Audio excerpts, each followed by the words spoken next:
You've been told that you're depressed because there's something wrong inside your brain. That's not true. A society of profoundly lonely, isolated people, told that life is about money and status, encouraged to scream at each other through screens, will have a depression and anxiety crisis for a really good reason. That way of living is not compatible with our human nature. We can live in different ways.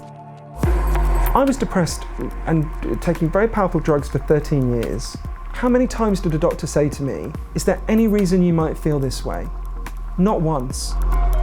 Mental health is produced socially. It needs social as well as individual solutions. We are one of the loneliest societies there has ever been. In the circumstances where human beings evolved, if you were separated from the tribe, you were depressed and anxious for a really good reason. You were in terrible danger. The opposite of addiction is not sobriety, the opposite of addiction is connection. When we band together and we appeal to people's decency and love and compassion, and we don't give up, we can make the most incredible changes to the world.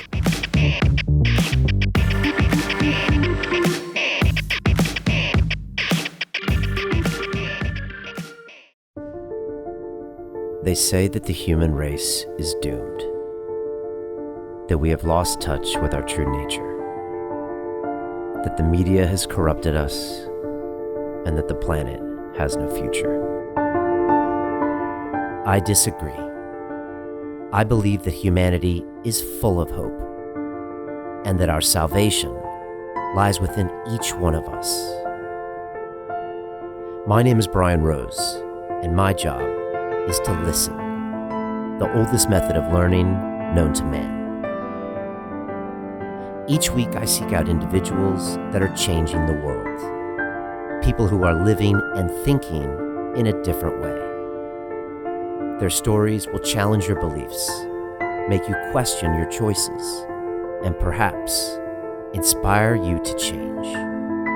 I never planned on doing any of this, but now I can't stop. Join me on this mission and make humanity something we can all be proud of. It's time for you to man up, to once and for all, tell your mind who the fuck is boss. I need a fucking answer. What's it gonna be? I don't know what it is about this fucking sport, but it attracts people that really need to do deep work on themselves. I failed in this city. All these bad memories. I never really felt like I gave a fuck about me or my life. I almost killed myself, like. Think about something that is going to drive you when it really hurts. Some kind of demon you want to fight. This is not Pussy Man, this is Iron Man. Under pressure reveals true character. What are you gonna do? You're gonna be in Chattanooga May 20th or what?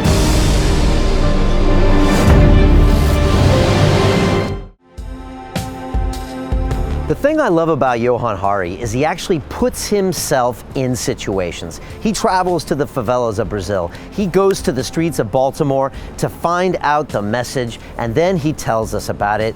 He has an incredible way of looking at addiction with his book called Chasing the Scream, and now his views on depression with his book Lost Connections. He believes that the way we work is making us depressed. The way we fill our minds with junk is making us depressed, and we need a new relationship with those pharmaceutical drugs called antidepressants. He's been on them, he's lived through these issues, and he has incredible insight. I know you're going to enjoy my time with Johann.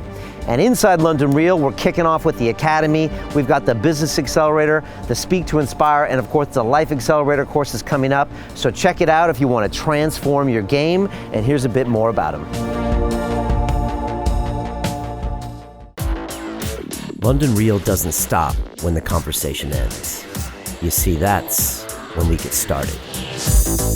Because everything begins with a thought, and then comes the action. The London Real Academy is our global transformation platform. Here we bring together thousands of students from over 75 countries.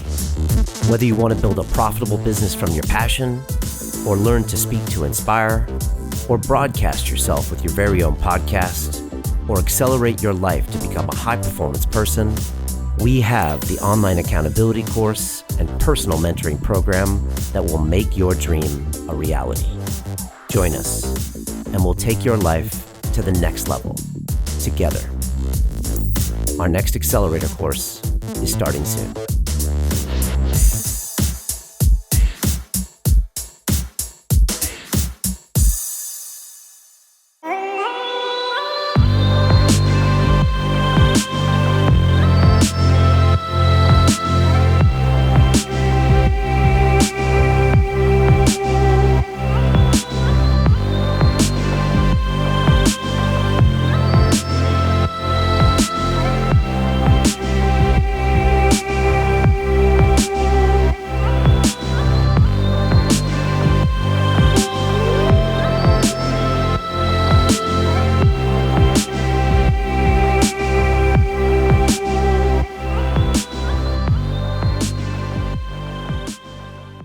This is London Real. I am Brian Rose. My guest today is Johann Hari, the award-winning journalist, author, and TED speaker who has written extensively on social, political, and cultural issues. Your New York Times bestselling book, Chasing the Scream, challenges addiction and examines the war on drugs. And your latest book, Lost Connections, has been described as a game changer for its groundbreaking thoughts on depression, anxiety, and antidepressants. It's been endorsed by Elton John, Hillary Clinton, Russell Brand, and Arianna Huffington. Johann, welcome to London Real. Great to be with you. Great to have you here. These are two really interesting books, and I think what's resonated with me and a lot of people is that you're not a scientist looking at these issues. Like these are journeys for you that are really personal. And I was just wondering if you could maybe just talk about that and how you went on these journeys with each book, maybe starting with Chasing the Scream, and why that was personal and what you kind of saw on the ground. Yeah, essentially picked up on that because for me, when I write a book, it's because there's a mystery I want to solve, a mystery I want to understand. So with Chasing the Scream, it's funny, it's still not easy to talk about after all this time, but one of my earliest memories is of trying to wake up one of my relatives and not being able to. I didn't understand why then, but as I got older, I realized we had addiction in my family. And at the point at which I started doing the research for Chasing the Scream, which was seven years ago nearly, like a lot of people who grow up with addiction in their family, it was still playing out in my family, but also I'd gotten into a relationship with someone who had an addiction problem. And I really wanted to help the people I loved. I didn't feel I was doing a good job of that at all. And I wanted to really understand what causes addiction, what we can do about it, the wider context of the war on drugs. So yeah, I went on this big journey. I didn't realize at the start that was quite what it was going to be like. I ended up going over 30,000 miles. And I really wanted to, part of it was about meeting some of the leading experts in the world on addiction, including an incredible man who changed how I think about this profoundly, who I'm sure we can talk about if you want. And just meeting people, is sitting and spending time with people who had very different perspectives on this, from a transgender crack dealer in Brooklyn who I got to know, who's still one of the wisest and smartest people I know, to a hitman for the deadliest Mexican drug cartel, to the only country that had decriminalized all drugs, Portugal, with incredible results. And I think I learned lots of things, but one of them, and it's interesting because I think learning this gave me the confidence to write this new book, Lost Connections. I actually wanted to write a book about what causes depression first, and I was too frightened to do it.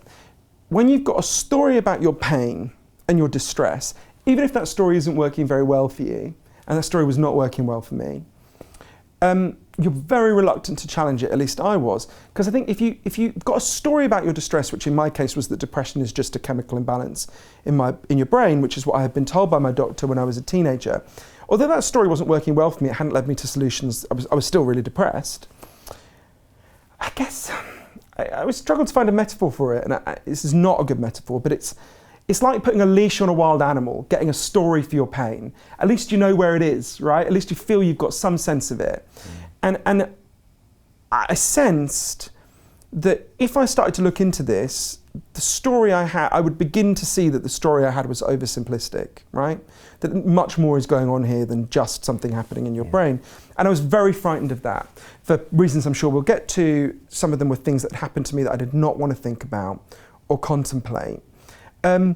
But actually, it was the experience of doing Chasing the Scream. It's a sign of how frightened I was to look into what I think about depression, that I actually found it easier to go and spend time with hitmen for Mexican drug cartels in Juarez than I did to look at this, right? But I guess it was partly what happened with the addiction debate, because I learned many things about addiction, and actually part of Chasing the Scream is now being made into a movie. It opens with I'm really excited about that. The book opens with the story of the great jazz singer Billie Holiday and how she was stalked and effectively killed by the man who launched the war on drugs, Harry Anslinger, which is a story that had not been told in full before. But the bit and many parts of Chasing the Scream kind of, I'm very pleased, got a kind of traction and affected people, but the part that most affected people, the part most affected me, I think, one of the parts that most affected me was this different story about what addiction is and what causes it. So if you had asked me 7 years ago, what causes, for example, heroin addiction, which is something playing out in someone I loved, I would have looked at you like you were an idiot. And I would have said, well, heroin addiction is caused by heroin, right? It's clues in the name, right? We've been told this story about addiction that's become part of our common sense. It was part of my common sense. I thought I'd literally seen it play out in front of me. So we think that addiction is caused by chemical hooks in a drug, right?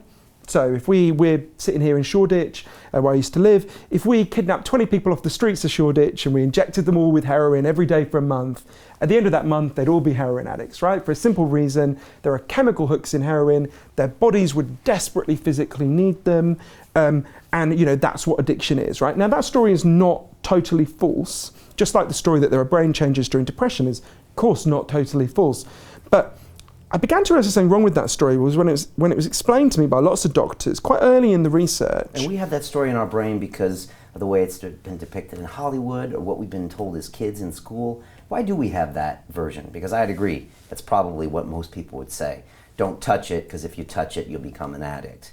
So why do we have that in our heads? It comes from a series of experiments that were done earlier in the 20th century. Okay. And they're really simple experiments. Your viewers can try them at home if they're feeling a bit sadistic. You take a rat and you put it in a cage and you give it 2 water bottles, right? One is just water, and the other is water laced with either heroin or cocaine, right? If you do that, the rat will almost always prefer the drugged water and almost always kill itself quite quickly.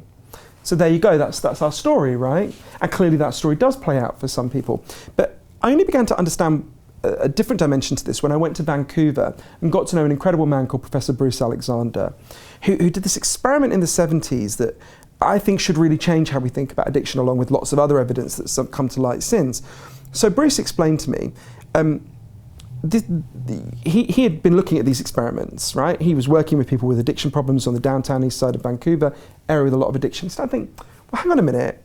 Those rats were alone in an empty cage where they've got nothing to do except use this drug, right? What would happen if we did this differently? So he built a cage that he called Rat Park. Rat Park is basically heaven for rats, right? They've got loads of friends, they've got loads of cheese, they've got loads of coloured balls, they can have loads of sex. Anything a rat wants, it's in Rat Park, right? And they've got both the water bottles, the normal water and the drugged water. But this is the fascinating thing. Of course, they try both, they don't know what's in them. In Rat Park, they don't like the drugged water that much. They use it, but none of them use it compulsively, and none of them ever overdose. So you go from almost 100% compulsive use and death by overdose when they don't have the things that make life meaningful, to none when they do have the things that make life meaningful. The opposite of addiction is not sobriety, the opposite of addiction is connection. Now, that experiment has led to lots of human insights that we can talk about if you like, and actually played an instrumental role in the decriminalisation of drugs in Portugal with extraordinary results. But to me, what that showed is it showed me many things, but it made me realise you can have a form of suffering, you can think you know what it is, you can think you've seen it play out, but actually, very often there will be other things going on. Big environmental factors, not the only thing, but very big environmental factors. And actually, I think it gave me the confidence to write Lost Connections, because I realised, okay, firstly, if you go and look at the best social science and sit with people who are affected by these problems, firstly, you'll find a different story. And once you find a different story, that opens up a different set of solutions, ones that actually work. So for example, in the year 2000, I spent a lot of time there, Portugal, not in the year 2000, but later, Portugal had a huge drug problem. 1% of the population was addicted to heroin, which is staggering. Every year they tried the American way more, arrested more people, imprisoned more people, shamed more people. Every year the problem got worse. And finally, the Prime Minister and the leader of the opposition got together and they decided to do something really radical, something no one had done in more than 70 years since the global war on drugs began. They said, shall we ask some scientists what they think? So they set up a panel of doctors and scientists led by an amazing man I got to know called Dr. Huao Gulao. And they basically said to them, you guys go away, look at the best science, figure out what would solve this problem because we can't carry on like this. And we've agreed in advance we'll do whatever you recommend. So it just took the idea out of politics.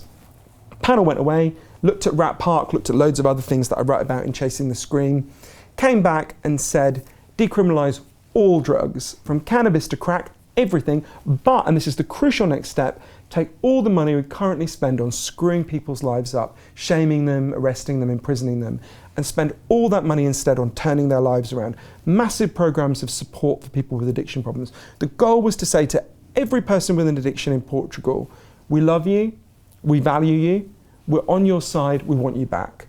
And the results in Portugal were extraordinary. By the time I'd been there, it was 13 years since it had begun. It's now 17 years. According to the best scientific study, this in the British Journal of Criminology, injecting drug use fell by 50%. Overdose is massively down, HIV is massively down, street crime is massively down. So I think it gave me the confidence to see if you let yourself look at these issues differently, guided by the best science and the best evidence, you can actually find better solutions. And that is indeed what I learned when I went on this other journey for Lost Connections, where I ended up traveling an even longer journey, 40,000 miles, sitting with the best experts in the world about what causes depression and anxiety, and people who just have very different perspectives, from an Amish village in Indiana, because the Amish have extremely low levels of depression, I wanted to understand why, to a city in Brazil that banned advertising to see if that would make people feel better, to a lab in Baltimore where they're giving people psychedelics to see if that would help with their depression and their addictions.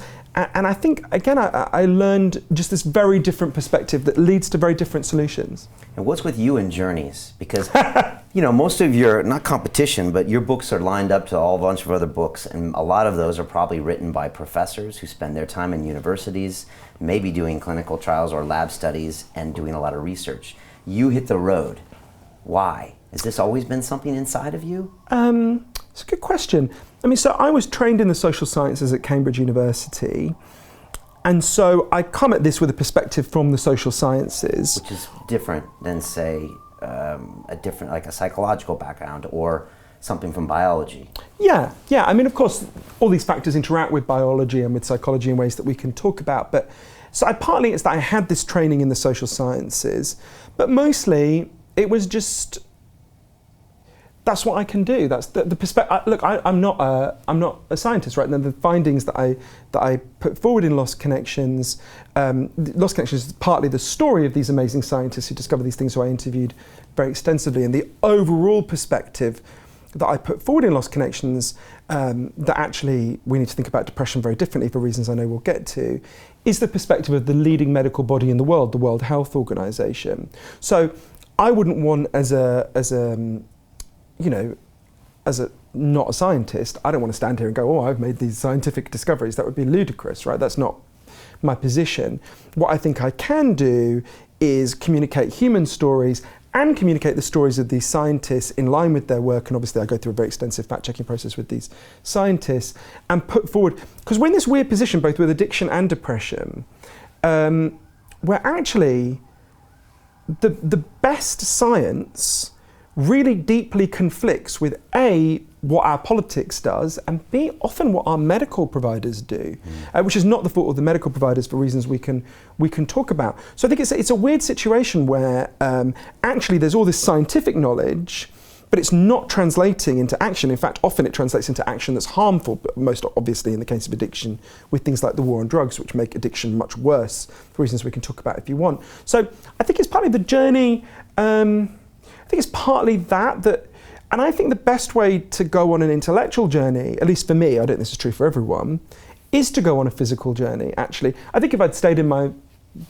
apartment and I'd just read a load of books, I think I might have learned some things, but there's something about, just really sitting with people who were affected by this and really going to places that have radically different perspectives, and just sitting with the scientists and obviously reading through all their studies And there's something about sitting with them and going, because in a sense, look, most people who read my books are not going to be specialists. Some of them are, and I've, a lot of specialists are very nice about the books, but most of them are not. And I figure if I go and sit with, the leading experts on addiction and depression and anxiety, I'm going to ask the kind of questions that, I would hope a reader would want to ask. So it's partly a process of me puzzling it through with these people, and I try to the writers I most like and admire are people who kind of think out loud in their writing. They go, well, I wanted to know this. What about this? What about that? What about this?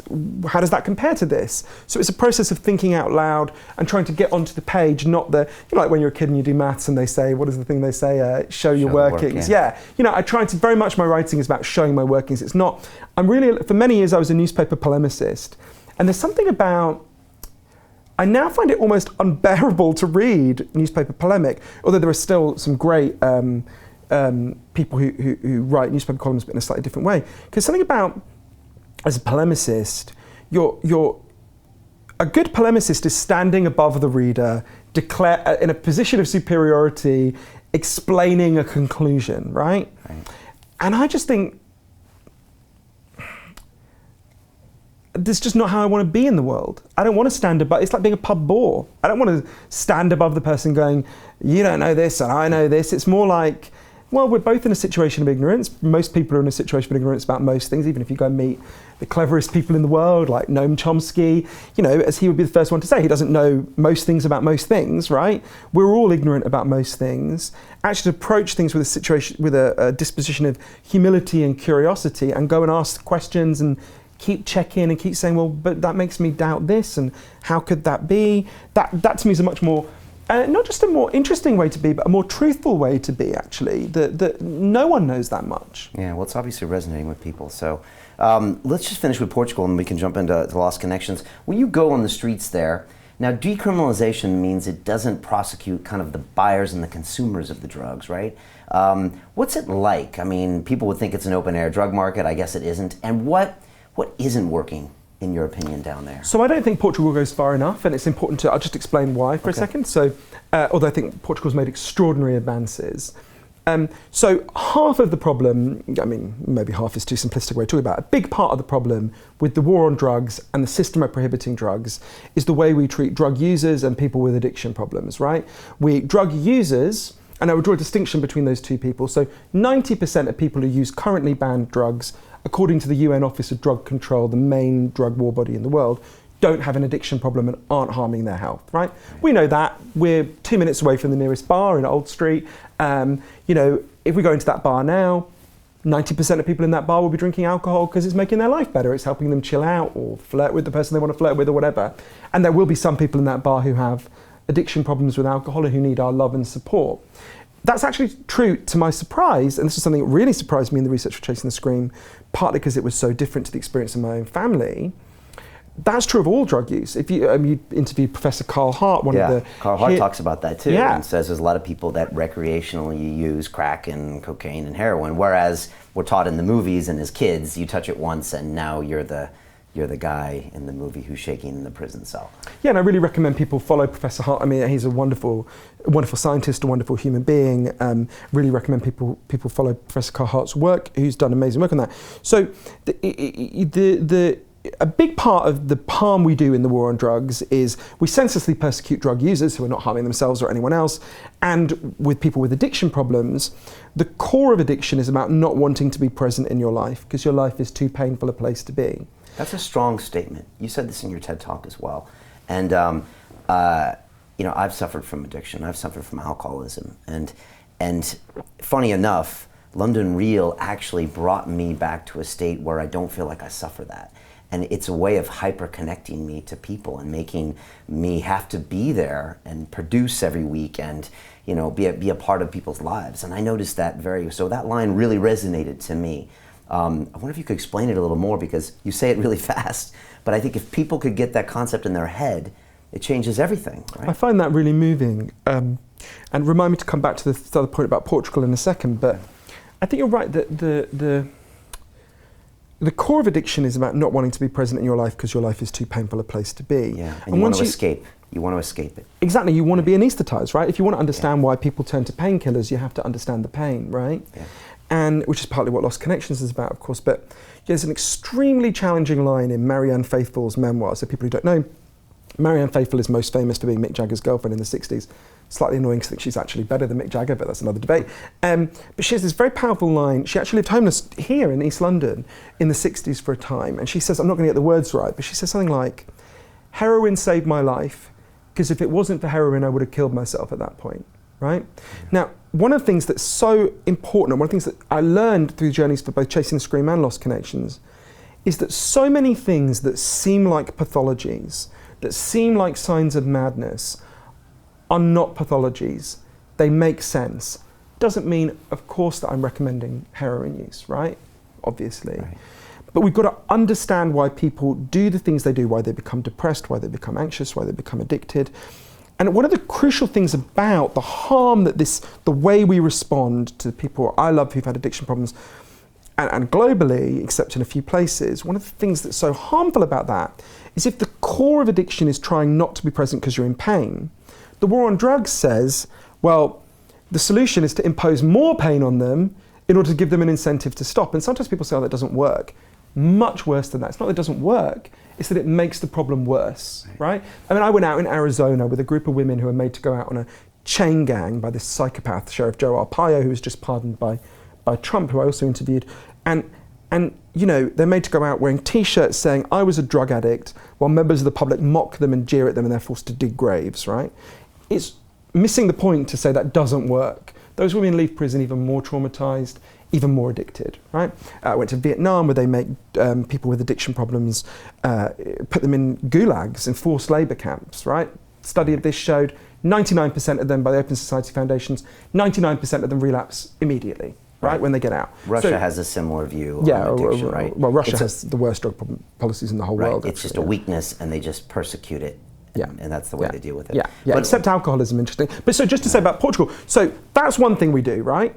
And what Portugal has done deals with that problem. What they've done is they've taken all the money they used to spend on screwing people's lives up into turning their lives around. Incredible results. But Portugal doesn't deal with what I think is the biggest harm of the war on drugs. The biggest harm is when you ban drugs, they don't disappear.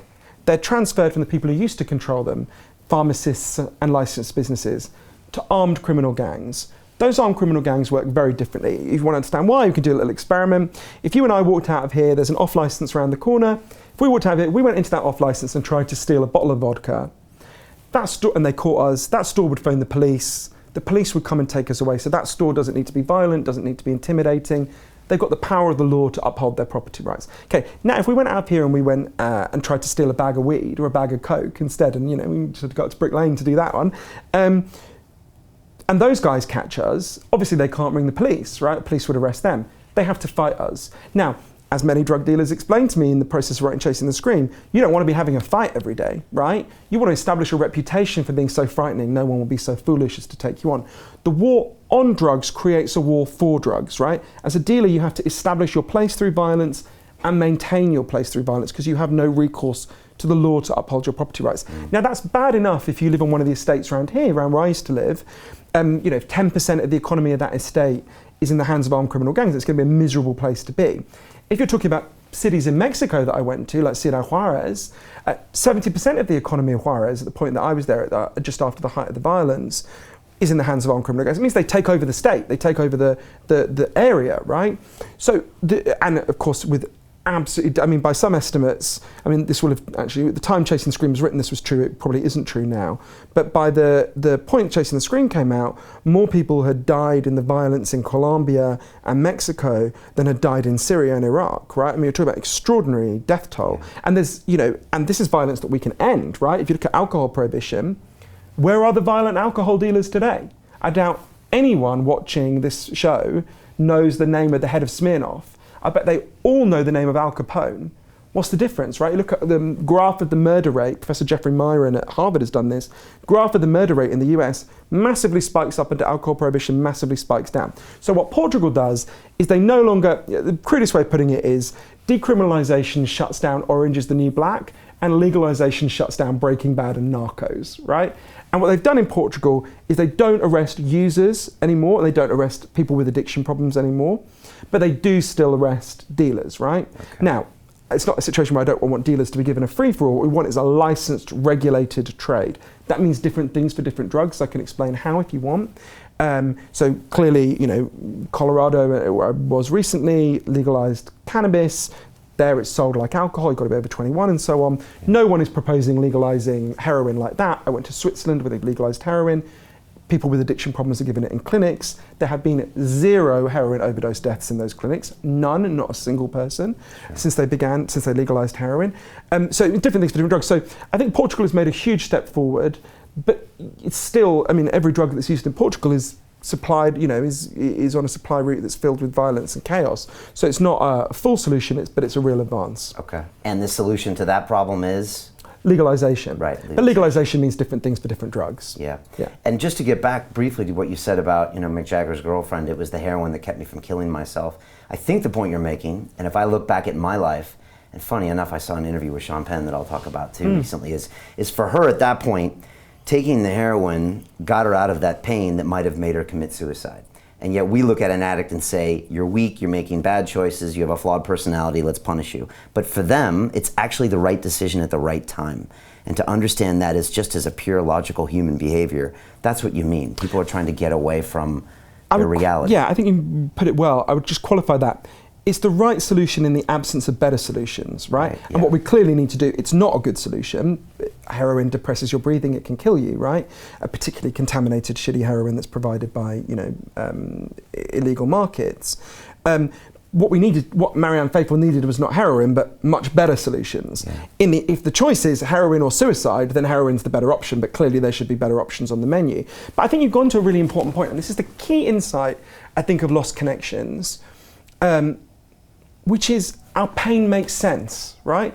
What we've been told for so long, we've been given this pathologized story of our pain, right? We've been told these things are, so I'll give you an example, and actually it's the mysteries, the 2 mysteries that really impelled me to write Lost Connections.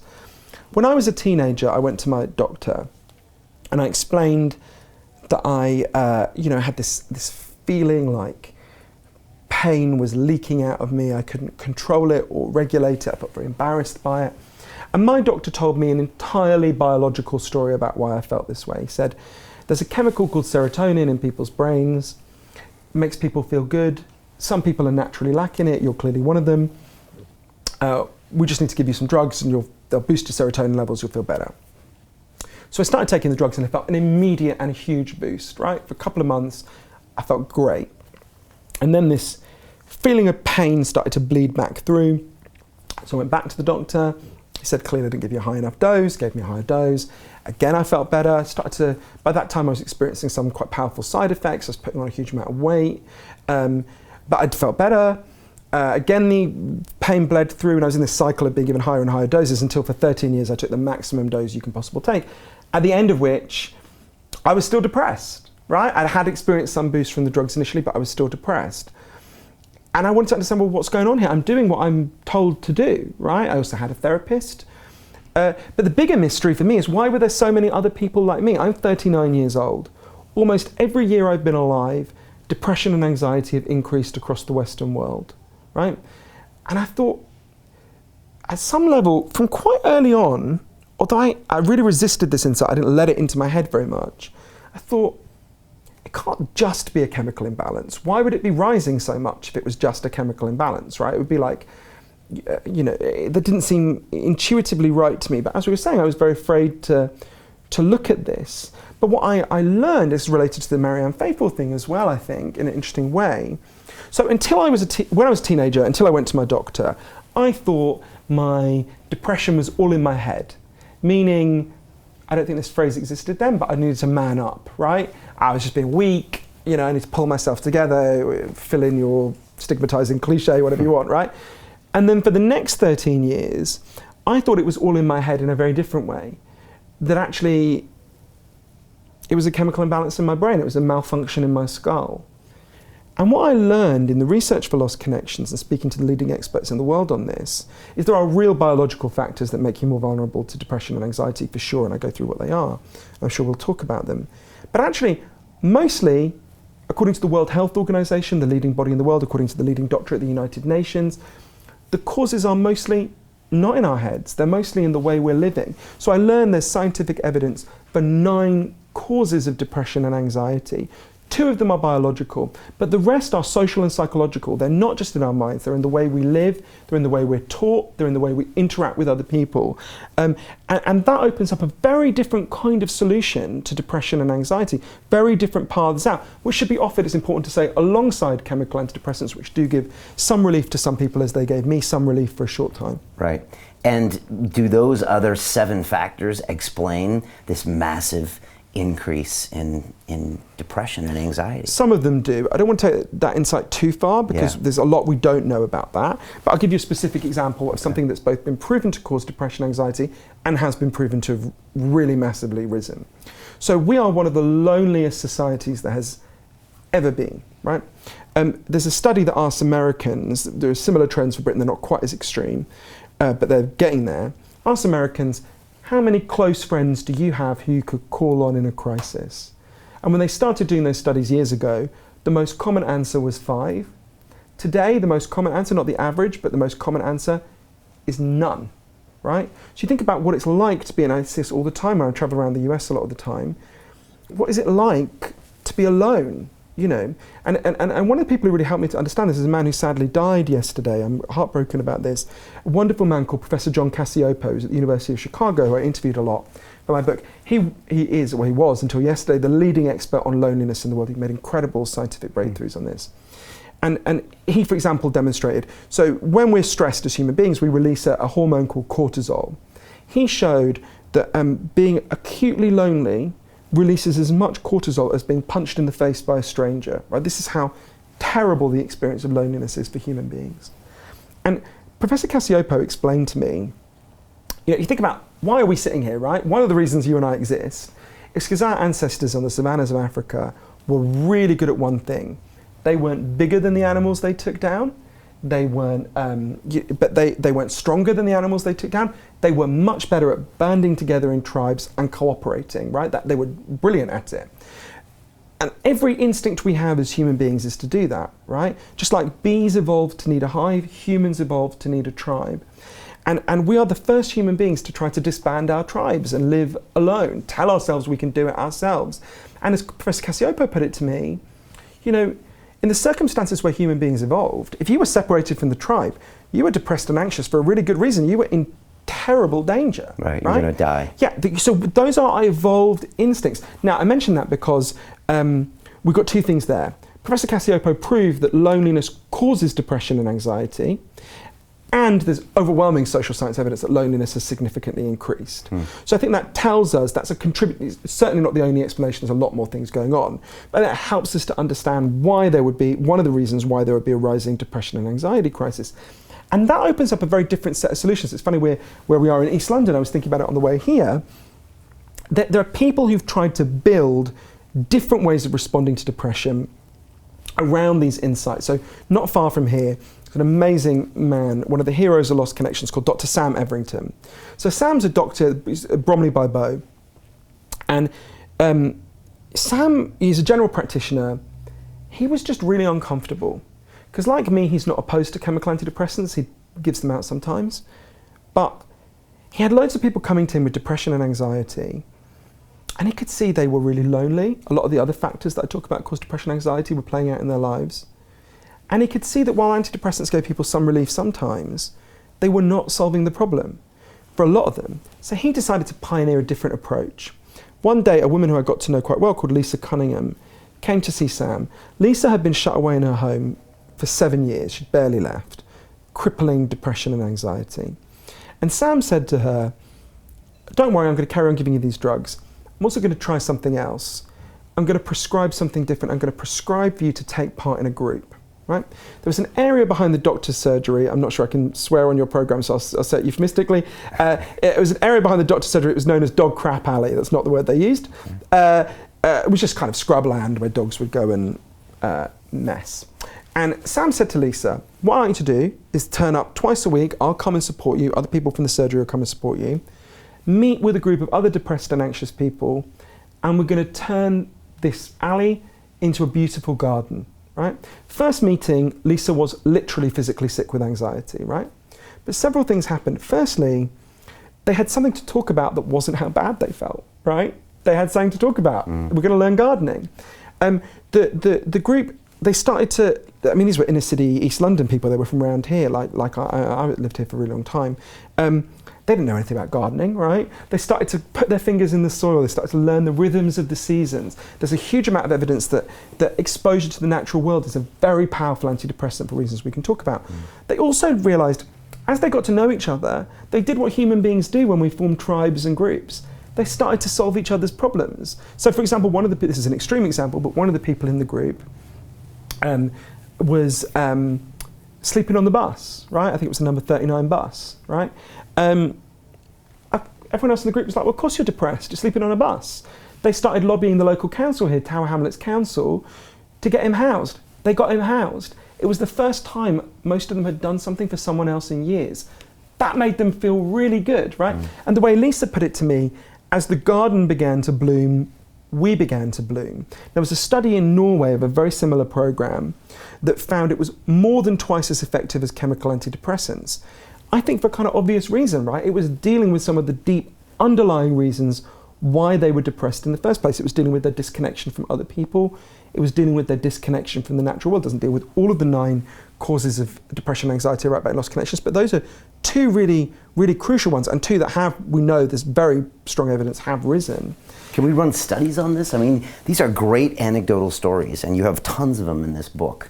I mean, what is the next step? Well, there's hundreds of studies. Well, of course, there's dozens of studies that I reference in the book of what's called social prescribing and therapeutic horticulture. Okay. So you can study that very easily. You just get a group of depressed people, you split them into 2 groups, you assign one to a program like that one at Bromley by Bow, and the other you either just give them drugs or you give them therapy or whatever, and you follow them over time, and then you compare the 2 groups. And when you do that, that's how they found it was more than twice as successful. So these are not, of course I'm telling an individual story in that case, but everything I wrote about in the book is backed up by enormous amounts of scientific evidence. These are the programs that the World Health Organization, the leading body of the world, this is in the direction the World Health Organization says we need to go. I mean, they said, based on a massive review of the evidence, mental health is produced socially. It's above all a social indicator. It needs social as well as individual solutions. So yeah, I mean, these are not, this is very rigorous science. And how could of course we need more research. Yeah, how could we convince the NHS to take action on this? Like, how will you get the medical establishment to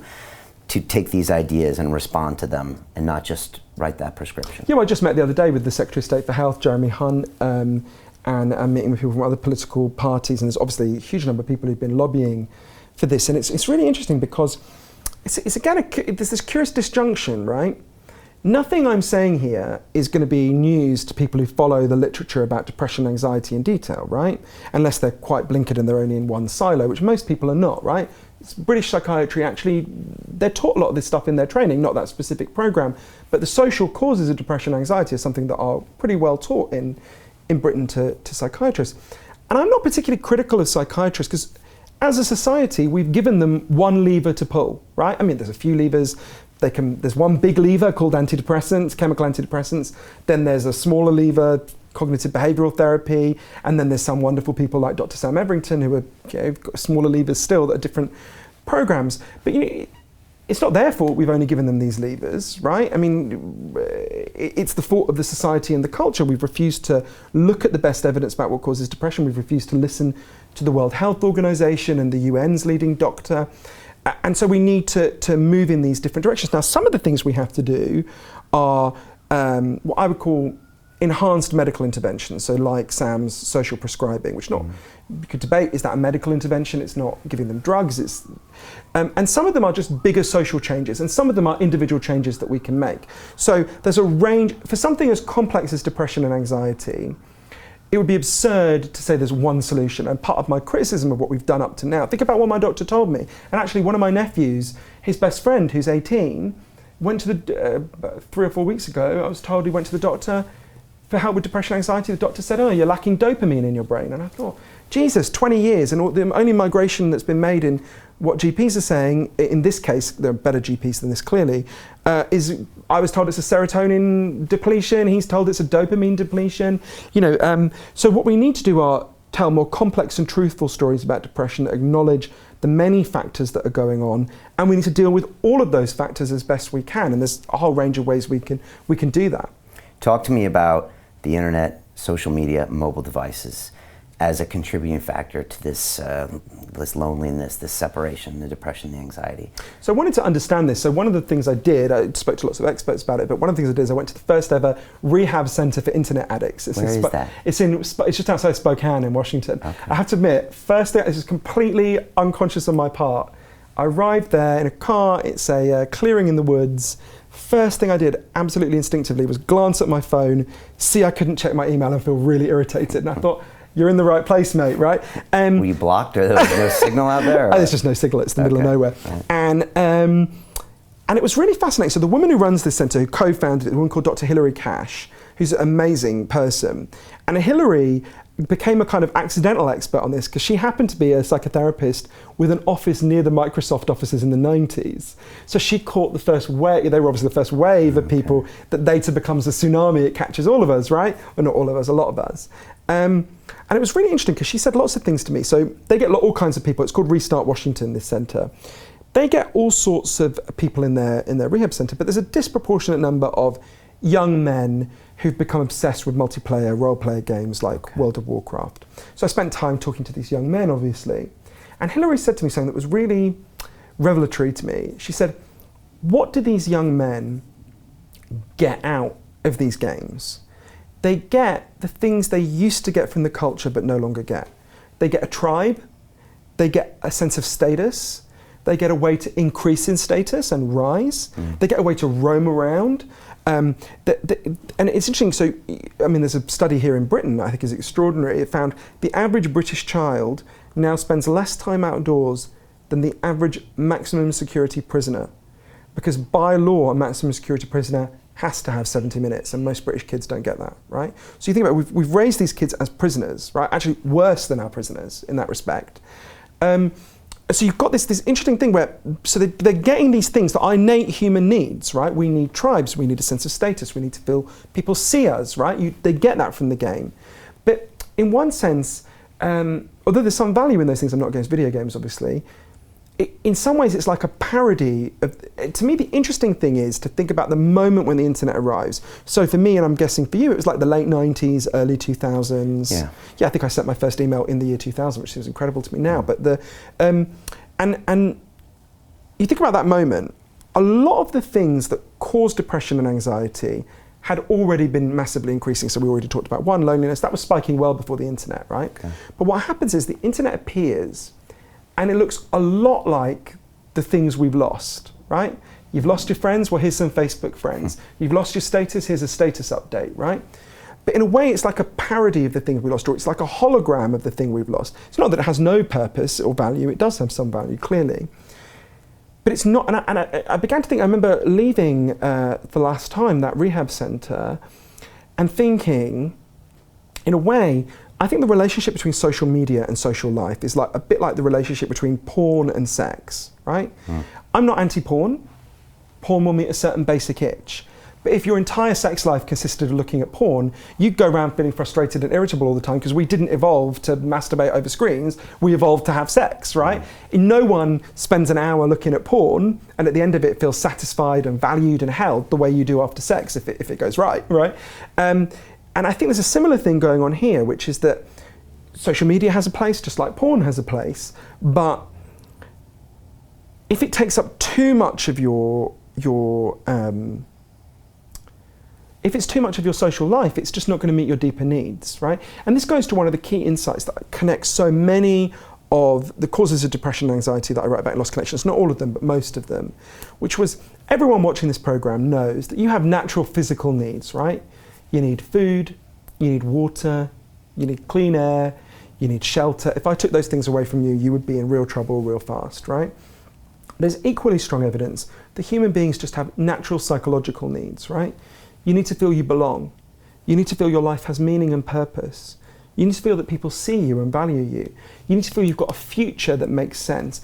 Our culture is good at lots of things. I'm glad to be alive today, but we've been getting less good at meeting these underlying psychological needs for really large numbers of people. And we're replacing them with a digital alternative that is never going to be the same. And in a weird way, we think it ticks the box because I've got 300 Facebook friends, but in fact it actually going to make me more depressed and lonely in the longer run because I think I'm kind of social. Is that some of the problems with these things? That's a good way of putting it. Mark Maron, the comedian who I've met, said, not to me, he said it in his writing, 90% of all Facebook status updates could be boiled down to the sentiment, will somebody somewhere please acknowledge I exist? Right? And I do think there's a big aspect of that, which is, and you can see it playing out online, and there's always been all this research. Dr. Susan Pinker's done very good research, and some other people, I remember interviewing her about it, she's written about it very well, which is the more time you spend online, does this evidence the more depressed you become? There's a bit of a debate about, well, is it that more depressed people are spending more time? It is, and the causation goes both ways. But funny enough, Facebook admitted this about a month ago and then said the solution was you should just spend more time on Facebook but be cheerful, which I thought was a hilarious confession. But yeah, I think that's true, that we've got these Professor John Cacioppo, the loneliness expert who tragically died yesterday, said to me, I thought it was a good rule of thumb, if social media is a way station to meeting people offline and staying in touch with them and you're going to see them offline, then it's a good thing. If it's the final destination on the line, then you should be, too much of the time, then you should be worried. And what happens when social media and mobile devices take over your in-person connections? You know, the classic couple having dinner on their phones. Yeah, I had this experience recently. It really gave me an insight into this. It was horrifying.